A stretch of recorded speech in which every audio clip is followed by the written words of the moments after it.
These services are just an opportunity for us as the people of God to share about our relationship with God. That can be in the form of a personal testimony, personal story, or perhaps about a ministry or initiative the Lord has led us to, or perhaps just something about our daily walk with God, really telling people how our story is fitting within God's story. Of course, most of you will recognize me from my responsibilities I have here at St. Aidan's as Executive Administrator, but today I wanted to talk to you a little bit more about another area of my life where I have a lot of responsibility, and that's in my role as a mother. So I want to specifically talk to you today a little bit about how I've had to invest in my own emotional health and well-being to be a better mom. In the grand scheme of things, I really haven't been a mother for very long. I'm still learning how to best fill this role in my life, and I'm going to be very honest with you today. These beginning years have been pretty tough for me and my kids.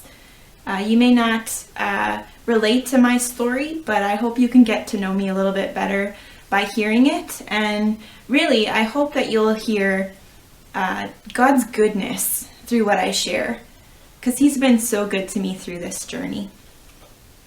So I've been a mother for about 5 years now.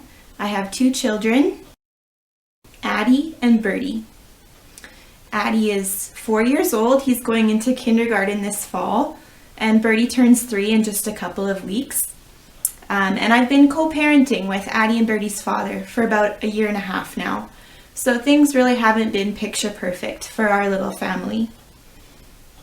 After living in the environment of a failing marriage, it's been a difficult transition to living in Selkirk with me and their grandparents.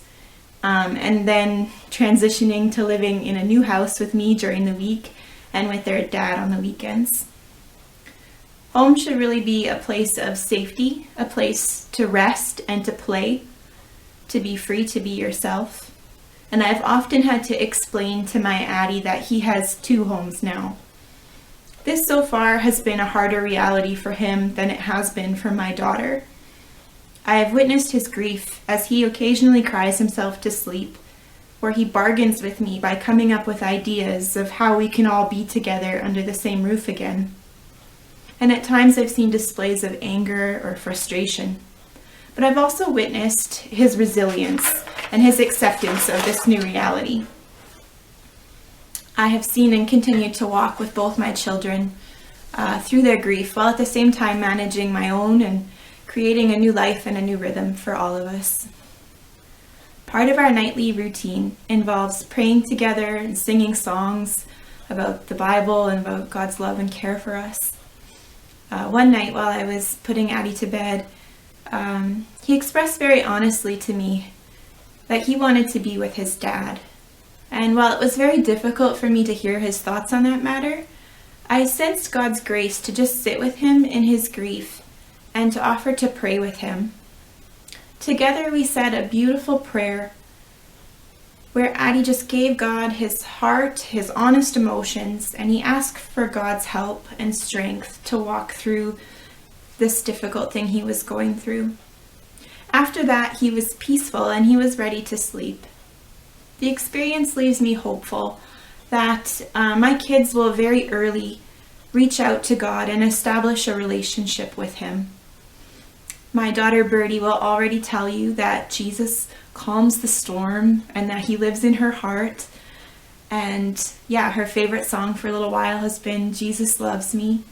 And I'm often touched by her words of faith, even though she's only 2 years old. Generally speaking, a good mother shelters her babies from the hardships of life and comforts them when they have difficult experiences. And in addition to all the daily routines and tasks that happen around keeping little ones happy and healthy so they can focus on growing their minds and their bodies, Mom creates the environment of safety and peace and belonging.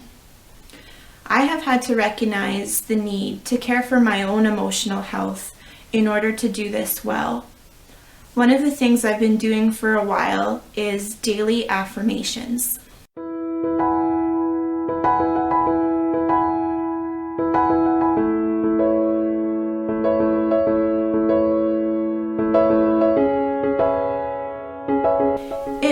strange at first to say out loud truths that I wanted to hold closer in my heart. But now my house is full of brightly colored sticky notes.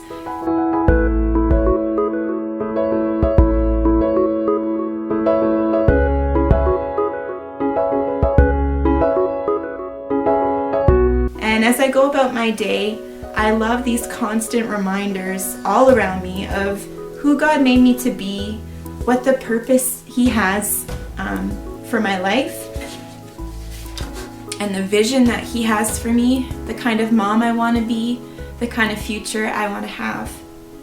So I want to tell you a little bit more about my sticky notes and affirmations, as this has been very transformative practice in my life. So a while back, I went through a Christian ministry program called Restoring the Foundations. I learned how I had developed ungodly beliefs through many difficult experiences that dated right back to my childhood. I had been bullied as a child, and as a teenager, I struggled a lot when my closest friends moved out of our small town one by one. I often found myself very lonely, and I struggled with feelings of rejection. Lying words from the enemy told me that I was insecure, passive, untrusting, a loner, unknown, unwanted, and unworthy. By agreeing with these lies from the enemy, I was not able to live in all the fullness that God had for me. With the help of the leaders from Restoring the Foundations, I was able to renounce these wrong beliefs and ask God for truth to stand on. God spoke very clearly to me at that time, and with His refreshing and healing truth, He spoke to me in a very real way. And God revealed His heart to me. He said in a very real way to me that He made me confident, gentle, an initiator, a partner.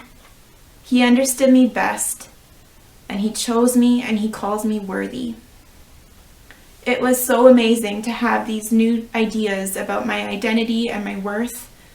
But the most important part of the Restoring the Foundations program is to take what you've learned, what God reveals to you, and to stand on it.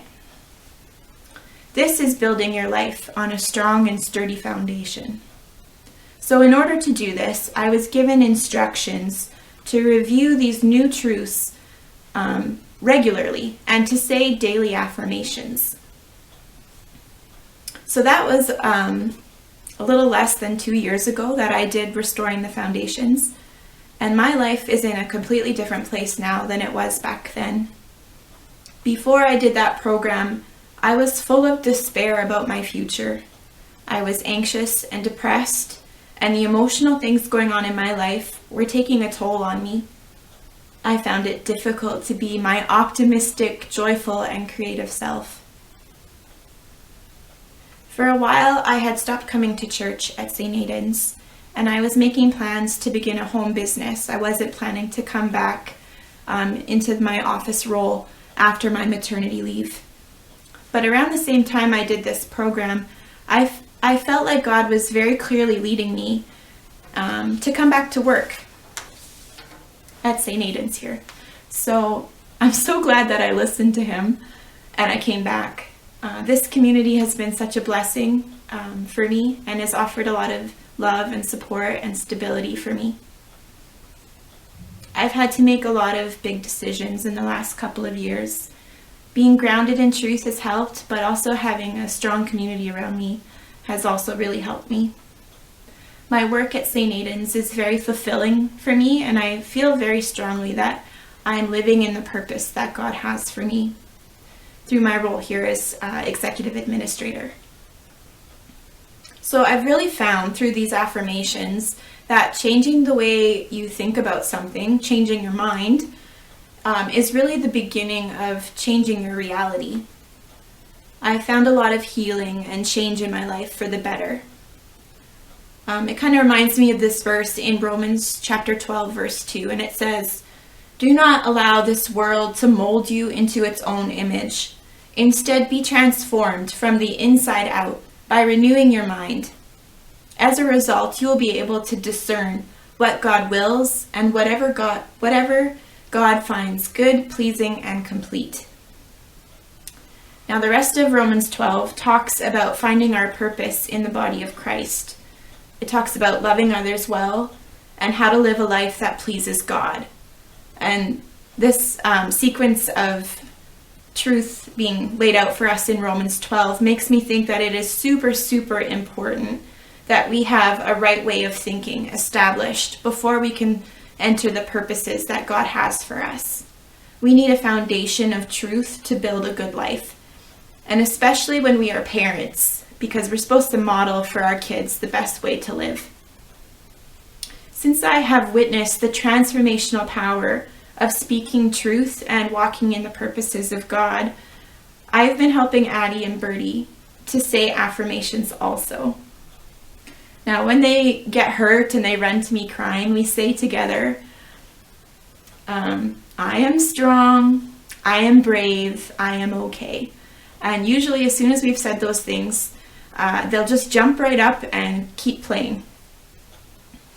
And sometimes when they're fighting with each other, I maybe get them to just stop and say something like, I am a kind boy, or something like that.